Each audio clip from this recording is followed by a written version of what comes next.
Dari 25 nabi dan rasul yang diutus Allah ke tengah manusia dan diceritakan dalam Al-Quran, Nabi Muhammad Sallallahu Alaihi Wasallam adalah salah seorang di antaranya yang berhasil memadukan kepemimpinan risalah dengan kepemimpinan kenegaraan. Selain beliau, ada beberapa nabi yang juga dalam waktu bersamaan menjabat sebagai penguasa dunia atau raja, seperti Nabi Yusuf, Nabi Daud, dan Nabi Sulaiman alaihi salam.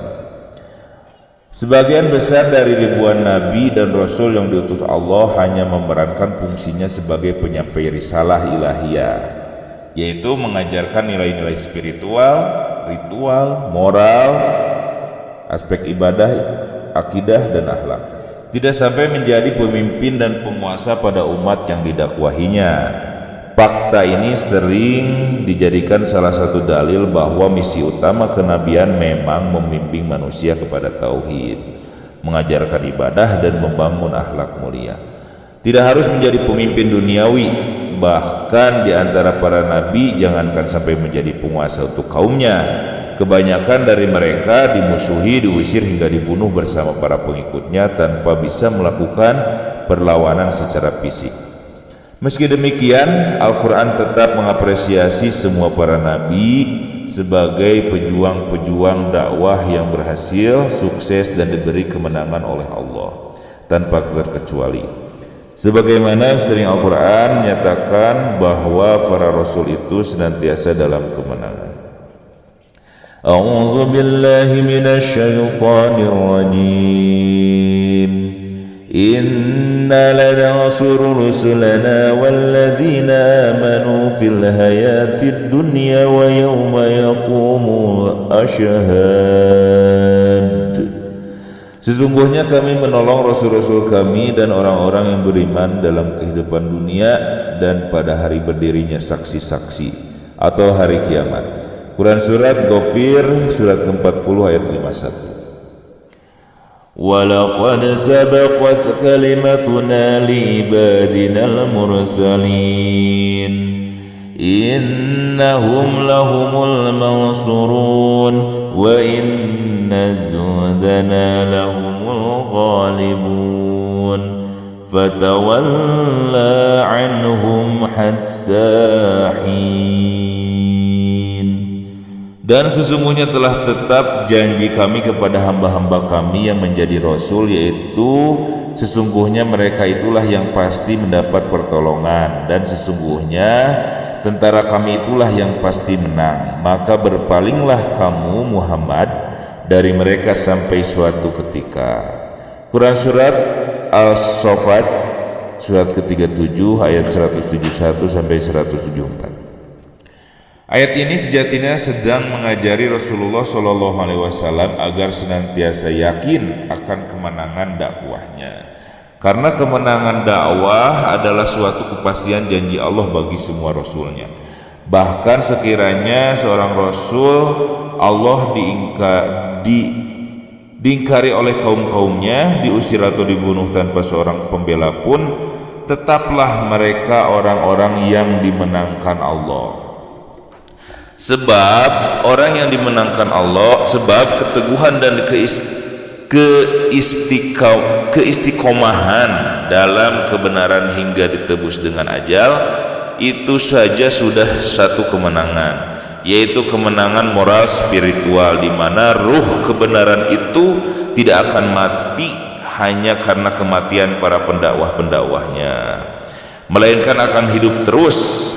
Mati satu akan tumbuh 1000. Allah Ta'ala telah membuktikan janjinya itu. Nabi Muhammad diberinya kemenangan lahir batin. Beliau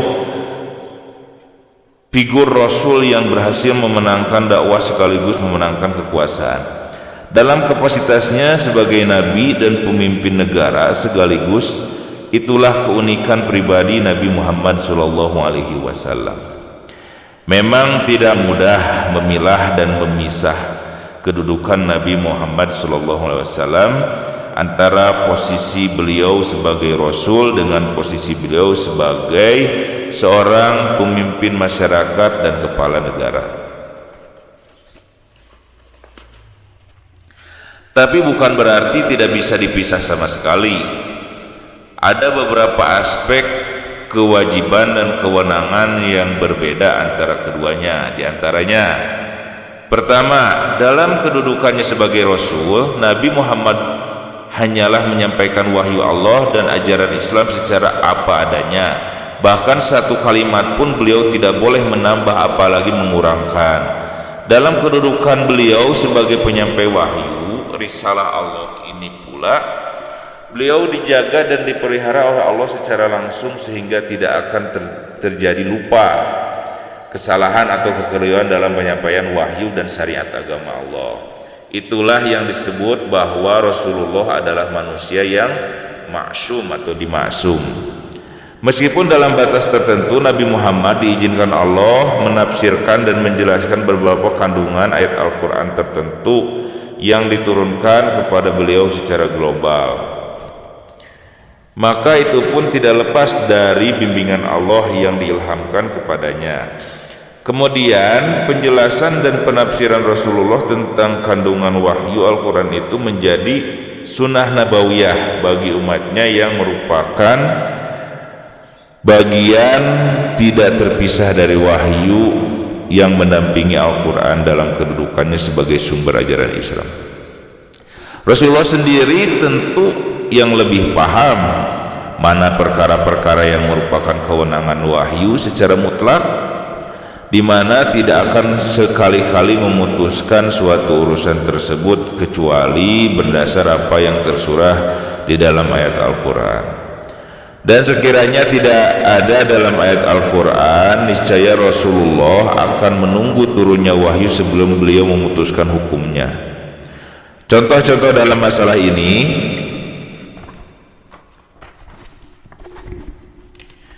cukup banyak di dalam Al-Quran, seperti proses penetapan hukum Khamar dan Maisir, atau hukum seorang suami yang menjihar istrinya tapi kemudian ingin kembali bercampur. Untuk kedua kasus ini Rasulullah benar-benar menunggu turunnya wahyu. Untuk kasus pengharaman Khamar, sebagaimana yang sudah masyhur dalam riwayat-riwayat yang sahih, juga dapat dibaca dalam ayat-ayat Al-Quran bahwa proses pengharamannya sampai melalui beberapa tahap penurunan wahyu. Pertama, khamar disebut dalam Al-Quran tanpa menyinggung hukum bagi para peminumnya, melainkan disebutkan sebagai sebagian dari kenikmatan dan karunia Allah yang diciptakan dalam buah-buahan, agar manusia mau memikirkan kebesaran dan kemahakuasaan penciptanya. Dan dari buah kurma dan anggur kamu buat rezeki, kamu buat minuman yang memabukkan dan rezeki yang baik. Sesungguhnya pada yang demikian itu benar-benar terdapat tanda kebesaran Allah bagi orang yang memikirkan. Quran Surat An-Nahl ayat 67. Berikutnya, ayat yang turun tentang khamar mengingatkan bahwa di dalam khamar itu terkandung manfaat dan juga ada dosa, dan bahwa dosa dari meminum khamar jauh lebih besar daripada manfaatnya. Al-Quran Surat Al-Baqarah ayat 219. Dengan ayat ini kaum muslimin disuruh berpikir dan mengambil sikap dengan inisiatifnya sendiri untuk meninggalkan perkara yang mengandung dosa meskipun sesuatu itu mengandung manfaat. Karena prinsip ajaran Islam mengatakan bahwa menolak kerusakan yang terdapat pada sesuatu didahulukan daripada mengambil manfaat yang ada di dalamnya. Tahap ketiga, ayat Al-Quran yang diturunkan tentang khamar berisi larangan mendekati masjid dan melaksanakan sholat bagi mereka yang berada dalam pengaruh minuman keras sampai benar-benar mereka sadar penuh terhadap apa yang mereka baca dalam sholat mereka. Quran Surat An-Nisa ayat 43. Tahap terakhir dari ayat yang turun tentang khamar adalah penegasan keharamannya. Bahkan Al-Quran menyamakan minuman keras, berjudi dan mengundi nasib dengan cara-cara yang syirik sebagai perbuatan setan yang wajib dijauhi oleh orang beriman. Quran Surat Al-Maidah ayat 5.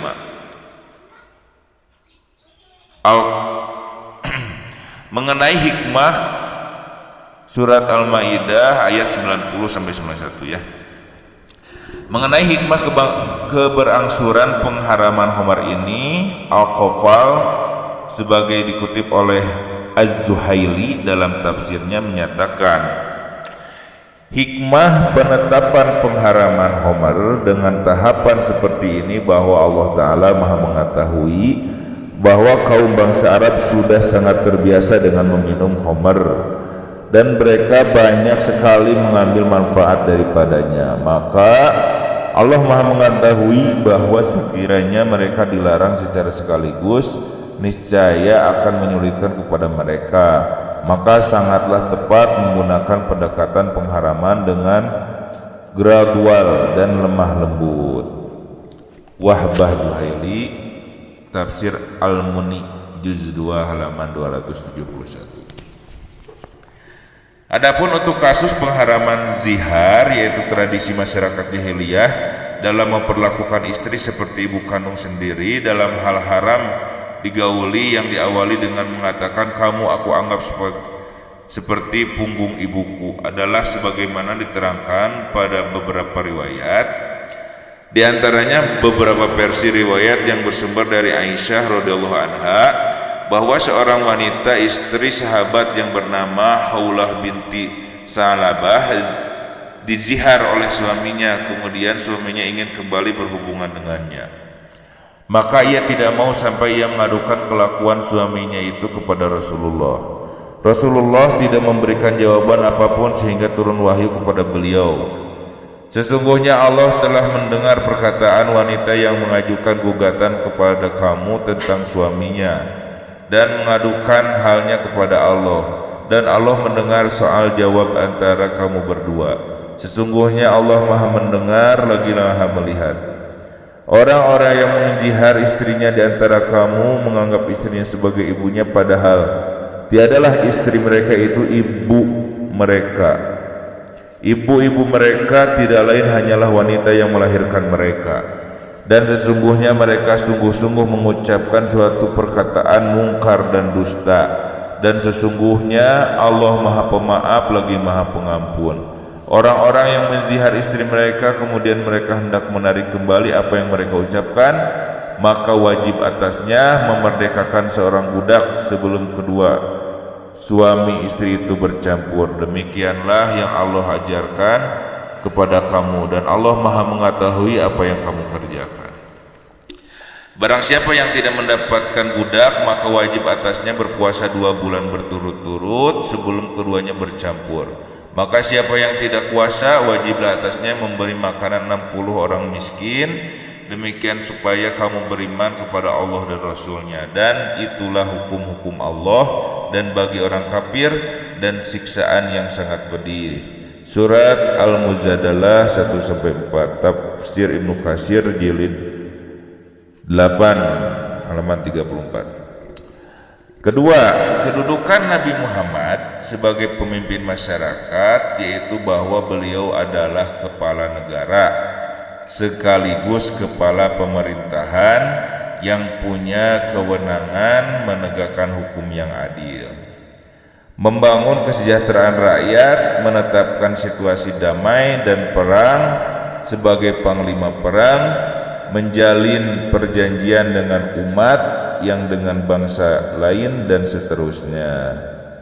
Dalam melaksanakan kebijakan beliau sebagai pemimpin pemerintahan, sudah pasti beliau mengacu kepada bimbingan wahyu, tetapi banyak hal yang tidak disebutkan dalam wahyu secara terperinci. Tentang perang umpamanya, hukum perang diizinkan oleh Al-Quran setelah kaum muslimin hijrah ke Madinah dan mempunyai kekuatan pasukan tentara. Kemudian diwajibkan sebagai upaya membela dan memperjuangkan agama dari serangan musuh-musuh Islam. Akan tetapi kapan perang harus dilakukan dan kapan damai harus ditempuh, demikian juga bagaimana strategi agar memenangkan peperangan, mempersiapkan angkatan perang dan sebagainya. Itu diserahkan kepada ijtihad Rasulullah sebagai pemimpin negara atau muslimin.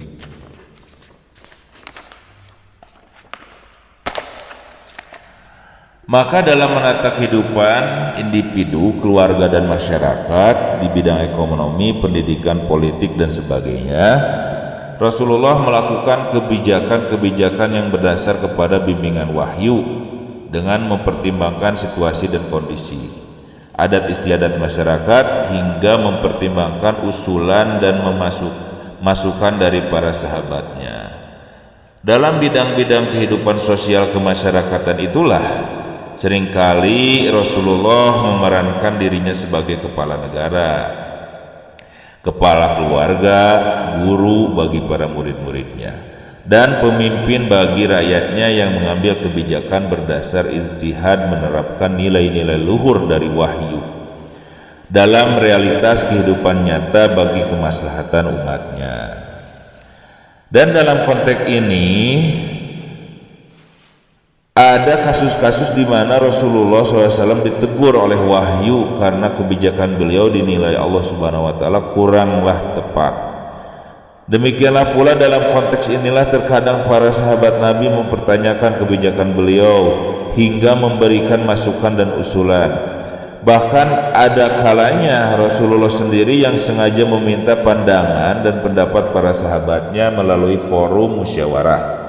Sebagai contoh apa yang diriwayatkan oleh Imam Bukhari dari Ummu Salamah, bahwa pada suatu hari Rasulullah mendengar keributan di depan pintu rumah beliau. Ketika Rasulullah SAW keluar, ternyata ada dua orang yang sedang bertengkar, ingin mengadukan perkaranya kepada Rasulullah. Setelah Rasulullah mendengarkan pengaduan dan argumen kedua belah pihak, beliau bersabda, "Sesungguhnya aku hanyalah manusia biasa. Sesungguhnya orang-orang yang bertengkar datang kepadaku, bisa jadi sebagian orang lebih fasih dan lebih pintar menyampaikan pengaduannya kepadaku daripada yang lain, sehingga aku memenangkan perkaranya, karena aku mengira dialah yang benar. Maka barang siapa yang aku menangkan perkaranya atas hak seorang muslim yang lain, maka tiada lain yang ia ambil adalah sebongkah api neraka. Silakan ia mengambilnya atau ia meninggalkannya." Sahih Bukhari, ya. Hadis di atas memberi pelajaran yang begitu mendalam tentang makna kedudukan Nabi Shallallahu Alaihi Wasallam sebagai pemimpin negara. Mempunyai kewenangan sebagai qadi atau hakim yang menghukum manusia atau umatnya yang berperkara. Maka beliau memutuskan perkara hukum yang dipertengkarkan oleh yang berperkara itu tidak selamanya berdasarkan turunnya wahyu, akan tetapi berdasarkan ijtihad setelah mendengar pemaparan saksi dan bukti serta argumen masing-masing pihak. Bisa jadi orang yang dimenangkan perkaranya dalam pengadilan Rasulullah itu adalah orang yang salah, tetapi karena kepiawaiannya menyampaikan alasan dan menyusun argumen sehingga Rasulullah menilai kebenaran berada pada pihak orang tersebut berdasarkan penilaian lahiriahnya. Maka sebagai kafarahnya, orang tersebut akan menanggung dosanya atas kekeliruan putusan pengadilan itu. Sebab karena rekayasa dia orang qadi atau hakim menjadi salah satu memutuskan perkara. Ini artinya bahwa Rasulullah sebagaimana siapapun yang menjadi hakim tidak menanggung dosa atas kesalahan keputusan ijtihadnya, karena ijtihad seorang hakim yang bersungguh-sungguh menegakkan keadilan dan kebenaran hukum, ia tepat maka mendapat 2 pahala, dan jika ia keliru maka ia mendapat 1 pahala. Wallahu a'lam bishawab.